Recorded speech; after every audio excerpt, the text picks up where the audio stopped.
तो हेलो दोस्तों, नमस्कार। आप सभी का हमारे यूट्यूब चैनल पर स्वागत है। यदि आप लोग क्लास 12th हिंदी स्टूडेंट हैं और 2025 में एग्ज़ाम देने वाले हैं, तो आज का यह वीडियो आप सभी लोग के लिए बहुत ही इम्पोर्टेंट रहने वाली है, क्योंकि आज की इस वीडियो में हम लोग आपको जो क्वेश्चन बताने वाले हैं, वो आपकी बोर्ड परीक्षा में हर साल आता है और 5 नंबर आपके यहाँ से बिल्कुल आराम से पक्के हो जाएँगे। क्योंकि ये क्वेश्चन हर साल आते हैं, इस साल भी यही आएँगे, तो कौन-सा चीज़ें हैं आज जो हम लोग पढ़ने वाले हैं, उसको आइए देख लेते हैं। हम लोग आज पढ़ने वाले हैं कहानियों के सारांश के बारे में, क्योंकि आप लोग जानते हैं कि कहानियों के सारांश लिखने के लिए आपको 5 नंबर मिलते हैं। अब यहाँ पर 2 कहानियाँ आती हैं, 2 में से आपको 1 करना होता है और जो 2 आपकी जो सबसे ज़्यादा इम्पोर्टेंट कहानी होती है, वो आपकी होती है पंचलाइट या फिर बहादुर। तो दोनों कहानियाँ मैं आपको अच्छे तरीके से समझा दूँगा। आपको 2 मिनट 3 मिनट में आपको सभी चीज़ें अच्छे तरीके से क्लियर हो जाएँगी। उसके लिए आप वीडियो को लाइक कर दो, चैनल को सब्सक्राइब कर दो और साथ ही में वीडियो को शेयर कर दो। फिर मैं वीडियो में स्टार्ट करता हूँ और पंचलाइट अथवा बहादुर कहानी का सारांश जो कि मैं आपको बताऊँगा सबसे पहले पंचलाइट कहानी का इतने अच्छे तरीके से बता दूँगा कि आप लोग बिल्कुल आराम से अभी कभी आपको याद हो जाएगा। आपको बिल्कुल भी दिमाग लगाने की आवश्यकता ही नहीं पड़ेगी। आपको अभी के अभी 2 मिनट में ये चीज़ें याद हो जाएँगी। कैसे याद हो जाएँगी पूरा मैं आपको बताने वाला हूँ। सबसे पहले मैं आपको बता दूँ कि इसके लिए आपको नंबर कन्फर्म पक्के मिलते हैं, हर साल मिलते हैं। तो इसीलिए इसको आपको अच्छे तरीके से देखना है। बस केवल देखना है, समझ में आपको सारी चीज़ें यहाँ पर आ जाएँगी। तो यहाँ पर जो शब्द सीमा होती है अधिकतम आपको 80 वर्ड तक लिखने होते हैं, वो हम कह सकते हो। लेकिन उससे ज़्यादा भी हो जाएगा 10-20 या कम हो जाएगा तो कोई दिक्कत वाली बात नहीं, लेकिन ज़्यादा कम नहीं होना चाहिए। मान के चलो 80 का है तो मान के चलो आप लोग 70 या फिर 90 या फिर 100 ऐसे कर सकते हो, ठीक है? इस प्रकार से आपको करना है। तो कैसे करना है इसका सारांश सबसे पहले हम समझते हैं पंचलाइट कहानी के बारे में। 5 नंबर का टॉपिक होता है ये। तो पंचलाइट कहानी का सारांश लिखने के लिए आपको 5 नंबर मिलते हैं। तो पंचलाइट कहानी को समझने के लिए सबसे पहले ये चीज़ समझो आप लोग। कहानी को याद करने के लिए 2-3 पॉइंट मैं आपको बता दूँगा कि कहानी आपकी क्या है और कैसे आपको इसको लिखना है। कहानी जो आपका सारांश है, सबसे पहले आपको ये पता होना चाहिए कि जो पंचलाइट कहानी है वो किसकी है। तो यही आपको यहाँ पर याद करने वाली चीज़ है कि जो पंचलाइट कहानी है, पंचलाइट, ठीक है? पंचलाइट जो आपकी है वो आपकी किसकी कहानी है? तो सभी लोग याद कर लेंगे, फणीश्वर नाथ रेणु की कहानी है। किसकी है? फणीश्वर नाथ रेणु की कहानी है। सिंपल सा सबसे पहले यही चीज़ आपको यहाँ पर याद करना है। बाकी आपको इसमें कुछ याद करने की ज़रूरत नहीं पड़ेगी। मैं आपको जैसे बताऊँगा, केवल ध्यान से सुनोगे ना तो पूरी कहानी आपको समझ में आ जाएगी। तो यहाँ पर जो कहानी है वो 2-3 पात्रों में होकर के ही मतलब कि है। तो कौन-कौन से वो पात्र हैं? सबसे पहला पात्र आपका इसमें है मुनरी, ठीक है? मुनरी है और एक आपका पात्र है इसमें गोधन, ठीक? और मुनरी की एक माँ है जो कि आपका उनका नाम है गुलरी, ठीक है? इस प्रकार से उनका नाम है गुलरी काकी, ये आपको यहाँ पर समझना है। तो यहाँ पर कहानी ये है इसमें कि जो आपका मुनरी है, मुनरी से गोधन जो है वो आपका लव करता है यानी कि प्यार करता है। तो जो गोधन है वो मुनरी से लव करता है, तो ये क्या करता है कि इसके घर के सामने से यानी कि जो गोधन है, मुनरी के घर के सामने से सिनेमा का गाना गाते हुए निकलता है, ठीक है? तो जो गुलरी काकी हैं वो जानती हैं इस बात को, तो वो क्या करते हैं गुलरी काकी उठ करके गाँव के जो पंच होते हैं उनसे इसकी शिकायत कर देती हैं कि जो गोधन है वो हमारे घर के सामने से सिनेमा का गाना गाते हुए निकलता है। तो पंच क्या करते हैं, पंच लोग गुस्सा हो जाते हैं और फिर गोधन को अपनी जाति से निकाल देते हैं, बाहर निकाल देते हैं, ठीक है? इस प्रकार से बाहर निकाल देते हैं। उसके बाद क्या होता है इस कहानी में, उसके बाद में मेन काम होता है आपका इसमें पंचलाइट का काम होता है। पंचलाइट क्या है आइए समझते हैं। तो उसके बाद में फिर क्या होता है कि गाँव में मेला लगता है रामनवमी का, तो सभी लोग क्या लेकर के आते हैं? पंच लाइट लेकर के आते हैं। पंच लाइट लेकर के आते हैं। अब सब लोग के दिमाग में ले तो आते हैं, अब सब लोग देखना चाहते हैं पंच लाइट को जलते हुए। लेकिन अब वहाँ पर किसी को पंच लाइट जलाना आता ही नहीं है। तो फिर सबके दिमाग में ख़्याल आता है कि ये जलाएगा कौन? जलाएगा कौन? ये पंच लाइट कौन जलाएगा? तो यहाँ पर जो मुनरी है, मुनरी को पता है कि जो गोधन है वो पंचलाइट को जला देगा, ठीक है? मुनरी को पता है कि गोधन पंचलाइट को जला देगा, तो किसी के माध्यम से वो ये बात फैला देती है मुनरी कि गोधन जो है वो पंचलाइट को जला देगा। तो उसके बाद में फिर क्या होता है कि जो पंच होते हैं इसको बुलाते हैं गोधन को और फिर गोधन जो होता है वो आपका पंचलाइट को जला देता है और उसके बाद फिर सब लोग खुशियाँ मनाते हैं, घूमते को मतलब कि कह सकते हो खाते-पीते हैं, खुशियाँ मनाते हैं। उसके बाद में फिर क्या होता है बस यही कहानी आपकी है इसमें और कुछ इसमें है ही नहीं।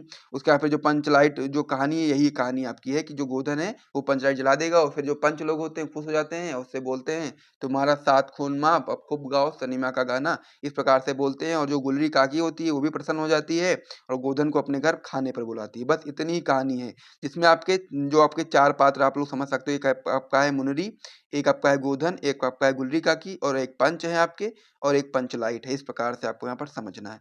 बस यही कहानी है, आपको समझ में आ गया। कोई दिक्कत होगी तो पूछ सकते हो। वैसे इसमें कोई दिक्कत होनी नहीं चाहिए, पूरा मैंने आपको अच्छे तरीके से एक्सप्लेन कर दिया है। अब यहाँ पर क्या है, इसको लिखना कैसे है?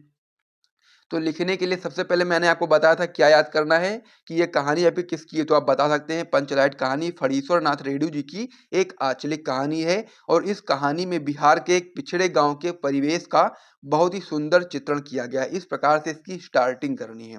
और उसके बाद में फिर आपको स्टोरी, जैसा कि मैंने आपको बताया है, स्टोरी आपको उस तरीके से बता देना है कि जो आपका इस गांव में गोधन नाम का एक लड़का है, जो गांव की मुनरी नाम की एक लड़की से प्रेम करता है। और मुनरी की जो माँ है यानी कि गुलरी काकी ने गांव के जो पंच है उससे गोधन की शिकायत कर दी है कि वह उसके घर के सामने से सिनेमा का गाना गाते हुए निकलता है। इस कारण से गांव के जो पंच थे उसने उसको अपनी बिरादरी से निकाल दिया है, यानी कि गोधन को उसकी जातीय कह सकते हो बिरादरी से निकाल दिया है। फिर एक दिन आता है जब रामनवमी के मेले से पंचलाइट खरीद कर लाते हैं गांव वाले, और सभी लोग पंचलाइट को देखने के लिए उत्साहित थे।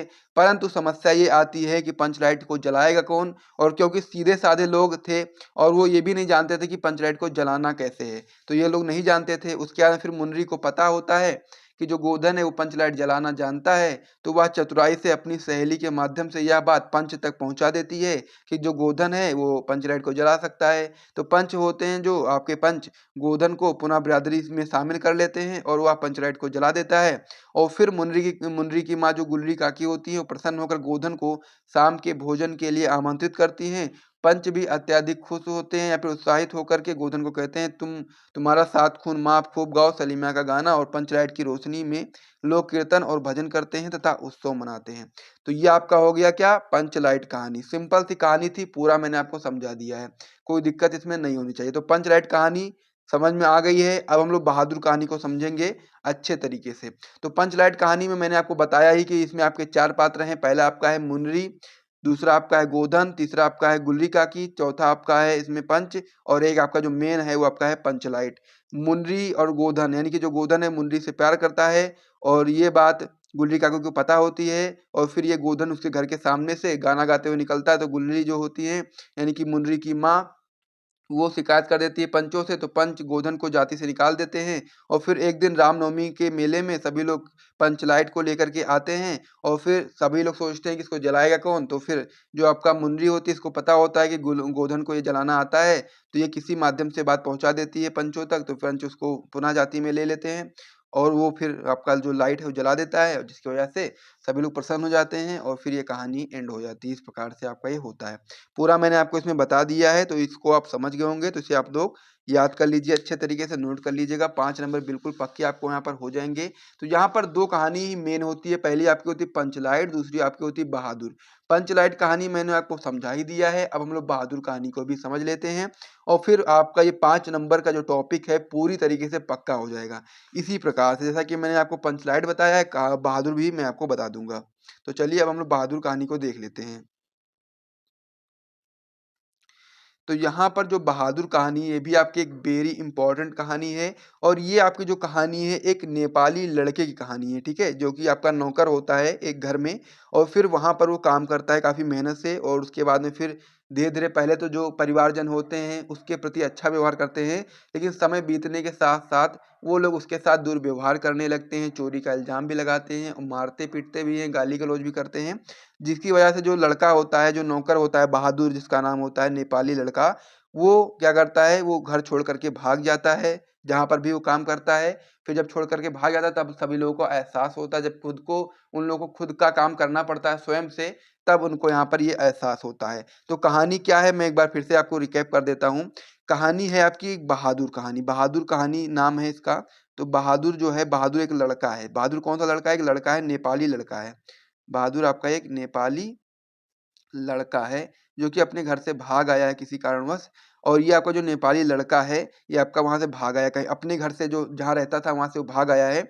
और फिर यहाँ पर जो कहानी चल रही है वहाँ पर ये है कि जो ये जो लेखक हैं, इनकी जो वाइफ हैं, वो देखती हैं अपने अगल-बगल में जो लोग हैं, बाकी लोग उनके यहाँ भी नौकर पला हुआ है, जिनका शान शौकत देख करके इनके मन में भी ये इस हम लोग कह सकते हैं जिज्ञासा होती है कि हमारे घर में भी एक नौकर होना चाहिए जो हमारा सारा काम कर दे।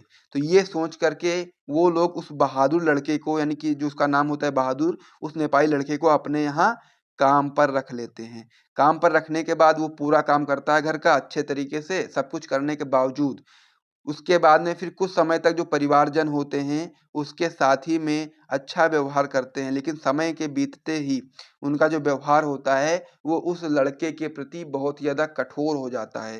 यानी कि उसको डाँटने लगते हैं, चोरी का इल्ज़ाम लगाते हैं, मारते हैं। तो क्या होता है, वो लड़का परेशान हो जाता है और फिर वो घर छोड़ कर के भाग जाता है। उसके बाद फिर जब वो घर छोड़ कर के चला जाता है, तब फिर ये लोग जो जहाँ पर जो उसको मारते-डाँटते थे, तो ये लोग उसको शोक प्रकट करते हैं और उसको ढूँढने का बहुत प्रयास करते हैं, लेकिन वो नहीं मिलता है, वो निकल जाता है कहीं पर। तो वो नहीं मिलता है, तब इनको एहसास होता है कि उस लड़के को साथ इन्होंने कितना गलत किया है। यही कहानी आपकी बहादुर कहानी है। बहुत ही सिंपल सी कहानी है, मैंने आपको बता दिया। मुझे उम्मीद है कि अगर एग्ज़ाम में आ जाता है और आप लोग इसको रट के नहीं जाओगे, तब भी आप लोग आराम से कर ले जाओगे। तो सारांश क्या लिखना है इसमें, आइए समझते हैं। सबसे पहले आपको पता होना चाहिए कि इसके जो आपके राइटर हैं, उनका नाम क्या है। तो राइटर हैं अमरकांत, और इससे पहले जो हमारी कहानी थी, वो कौन-सी कहानी थी? वो आपकी हमारी कहानी थी पंचलाइट कहानी। पंचलाइट के राइटर कौन है? फणीश्वरनाथ रेणु हैं, ठीक है? तो अब हम बहादुर कहानी के सारांश के बारे में समझते हैं। इसमें आप बताएँगे कि अमरकांत द्वारा लिखित कहानी बहादुर एक नेपाली बच्चे के प्रति परिवारजनों द्वारा किए गए कटु व्यवहार या फिर कठोर व्यवहार की कहानी है। लेखक ने स्वयं को कहानी का पात्र बनाते हुए इस कहानी की रचना की है। बहादुर क्या है? बहादुर एक नेपाली लड़का है, जो अपने माँ के कठोर व्यवहार के कारण घर छोड़कर भागा। यानी कि जो बहादुर है, वो ऑलरेडी अपना घर छोड़ कर के भाग आया है, क्योंकि उसकी माँ उसके साथ कठोर व्यवहार करती थी। लेखक उसे अपने घर पर नौकर रख लेता है। लेखक की जो पत्नी होती है निर्मला और उसका परिवार पहले तो बहादुर के प्रति बहुत अच्छा व्यवहार करते हैं, लेकिन स्टार्टिंग में क्या होता है कि सभी लोग ऐसा ही करते हैं कि शुरुआत में अच्छा व्यवहार करते हैं, लेकिन समय के बीतते-बीतते यानी कि धीरे-धीरे कठोरता बरतने लगते हैं और वह घर का सारा काम भी करता है, लेकिन फिर भी उसे गाली-गलौज सुनने को मिलता है। लेखक की पत्नी और उसका बेटा किशोर तो मानो उसको पीटने का बहाना ही ढूंढते रहते हैं। इस प्रकार से एक बार मेहमानों के रुपए खो जाते हैं।